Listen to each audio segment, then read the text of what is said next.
Morning, friends.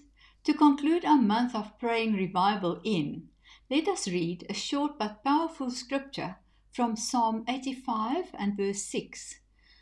Will you not revive us again, that your people may rejoice in you?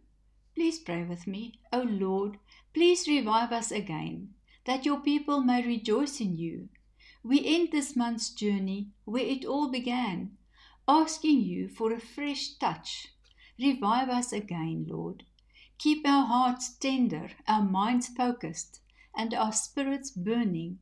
Let joy overflow in worship, in fellowship, and in daily life. Father, may revival not end with October, but continue into every season of our lives.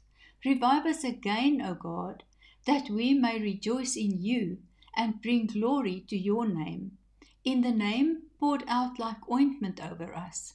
In Jesus' name, amen.